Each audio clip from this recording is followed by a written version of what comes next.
श्रीगोंदा शहराचे ग्रामदैवत संत शेख मोहम्मद महाराज यांचा यात्रोत्सव अगदी काही दिवसांवर येऊन ठेपला आहे. पुढील महिन्यात दिनांक 10 मार्च रोजी हा यात्रोत्सव संपन्न होत आहे. त्या पार्श्वभूमीवर आज श्रीगोंदा पोलीस प्रशासनाने श्रीगोंदा शहरातील तहसील कार्यालयात शांतता कमिटीच्या बैठकीचं आयोजन केलं होतं.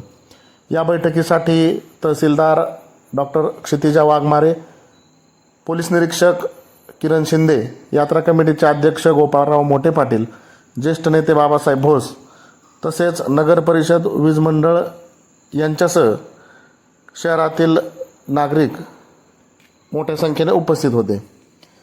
शहराच्या यात्रेचे बाबत ही महत्त्वपूर्ण बैठक असताना सुद्धा आजी माजी नगरसेवक, नगराध्यक्ष, उपनगराध्यक्ष यांनी मात्र या बैठकीकडे पाठ फिरवली.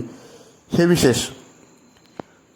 शेख मोहम्मद महाराज यात्रा ही हिंदू मुस्लिम ऐक्याचे प्रतीक म्हणून राज्यात प्रसिद्ध आहे.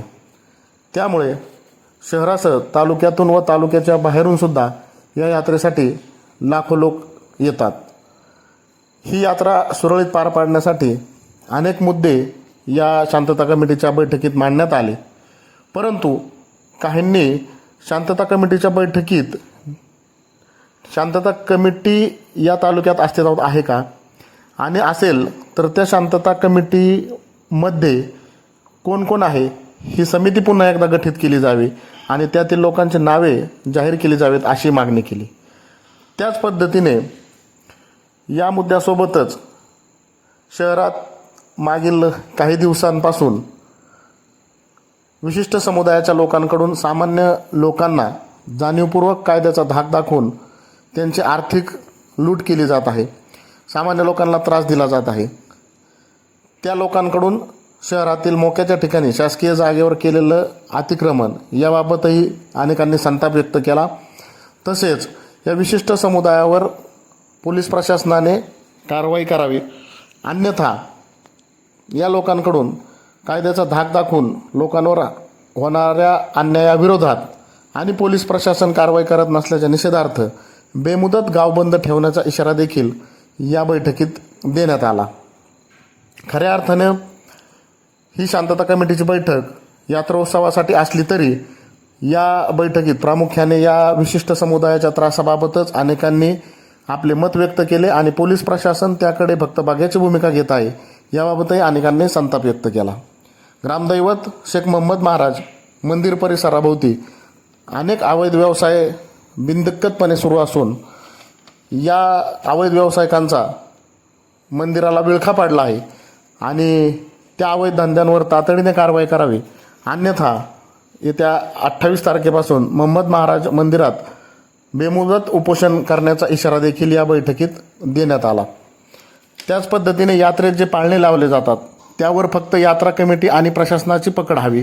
पाळण्याचे दर सर्वांना परवडणारे असावेत. आवाच्या सव्वा दर आकारणी होत असते त्यावर प्रशासनाने आणि यात्रा कमिटीने नियंत्रण आणून योग्य दर ठरवले जावेत. यात्रा कमिटीने जमा खर्चाचा हिशोब सादर करावा, त्याचं लेखी ऑडिट झाल्याचे दाखवावे, तसेच आखाड्याची जागा दुरुस्त करावी असे महत्त्वाचे मुद्दे यावेळी मांडण्यात आले. मागे काही लोकांनी जाणीवपूर्वक हिंदू मुस्लिम वाद निर्माण करण्याचा प्रयत्न करण्यात आला होता. तसा प्रयत्न झाला होता, परंतु तशी परिस्थिती श्रीगोंद्यात नसून हे ऐक्य इथून पुढील काळातही कायम राहील अशी ग्वाही यावेळी काही जणांनी दिली. या बैठकीत अनेकांनी पोलीस फक्त बघ्याची भूमिका घेत असून अवैध व्यवसायांवर ते कारवाई करत नाहीत किंवा विशिष्ट समुदायाकडून होणाऱ्या त्रासाबाबतही पोलीस कुठलीही कारवाई करत नसल्याबाबत नाराजी व्यक्त केली.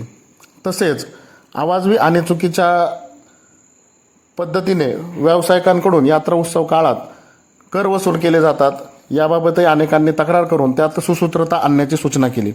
लोकांनी मांडलेल्या विविध मुद्द्यांना उत्तर देताना यात्रा कमिटीचे अध्यक्ष गोपाळराव मोठे पाटील यांनी पाळणा दराबाबत हात वर केले आणि इतर जे मुद्दे आहेत त्याबाबत तातडीने उपाययोजना करण्याचे आश्वासन यावेळी त्यांनी दिले. तर पोलीस निरीक्षक किरण शिंदे यांनी पोलीस योग्य ती कारवाई करतील, मंदिर परिसरातील एका अवैध व्यवसायावर कारवाई केल्याची माहिती त्यांनी दिली. परंतु पोलीस काम करत असताना नागरिकांचेही सहकार्य आवश्यक असल्याचे त्यांनी मत मांडले. तसेच पोलीस ठाण्यात काल पोलिसांसमोरच एका महिलेने तक्रारदाराला धक्काबुक्की करत धमकावल्याच्या प्रकाराबाबतही पोलीस निरीक्षक किरण शिंदे यांनी दिलगिरी व्यक्त केली. तसेच पोलिसांकडून यात्रेत पुरेपूर बंदोबस्त ठेवून टवाळखोरांवर कारवाई करण्याबाबतही त्यांनी उपस्थितांना आश्वासित केले. या बैठकीत अशोक आळेकर, अरविंद कापसे, टिळक भोस, शहाजीभाऊ खेतमाळीस, मीराताई शिंदे, नानासाहेब कोथंबिरे, अनिल ठवाळ, नंदकुमार ससाने, ज्येष्ठ नेते बाबासाहेब भोस, ॲडव्होकेट सुमित बोरुडे, गोरख आळेकर यांच्यासह अनेकांनी विविध मुद्दे मांडले.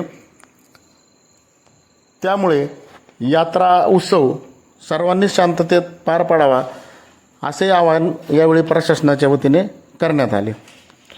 अशाच नवनवीन बातम्या पाहण्यासाठी आमच्या प्रशासक न्यूज या यूट्यूब चॅनलला लाईक आणि सबस्क्राईब करा. धन्यवाद.